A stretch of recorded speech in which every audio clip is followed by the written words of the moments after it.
Tani të bëjmë mbylljen edhe konkluzionet e C219-s, CLS 63 AMG, shumë makinë e lezetshme, shumë e bukur.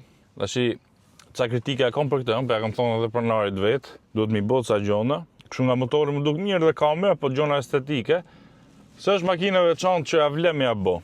Janë nxjerrën pa më shumë atë bukurinë e vet. Tashi këto gjonat e tjera pastaj shumë e shpejt, sidomos kur mendoj që është 20 vjet makinë, shumë e shpejt, zhurmë shumë bukur, interior shumë bukur, nga jashtë shumë e bukur, shumë kombinimi veçantë ngjyrash.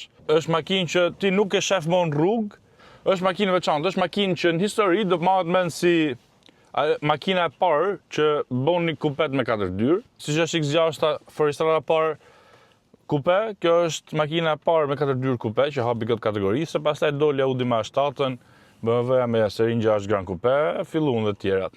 Passat CC-ja, për jën këtë nivel. Më 156 është shumë motor i lezetshëm, të gjitha makinat që e kanë fut, do i qik mirëmbajtje, i ka ca gjona, po është motor i veçantë, ka karakterin e vet, zhurmën e vet, fuqin, power delivery-n e ka shumë mirë. Më thonë nuk i bje fuqia edhe në top speed është e fort shumë.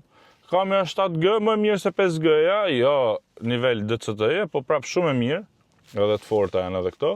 Pjesa tjetër është kjo pjesa, s'kena bëha la Audi RS6, dhe bëjmë edhe atë.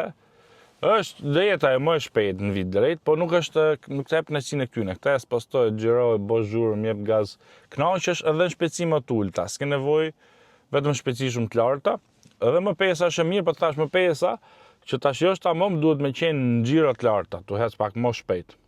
RS6-ën vetëm rrugë drejt dhe në kthesa është e majo kthesën se s'nxjerr se është 4, po nuk e ka atë adrenalinën dhe kënaqësinë që të jap AMG-ja me diferencial mrapa. Ju cili do kishit zgjedh? M5 V10, CLS 63 apo RS6-ën? RS6-ën sedan, se këto vite ka pas ajo C6 edhe sedan, edhe pse të ralla. Këtë kishit morë nga këto ju. Apo Jaguar XFR-ën.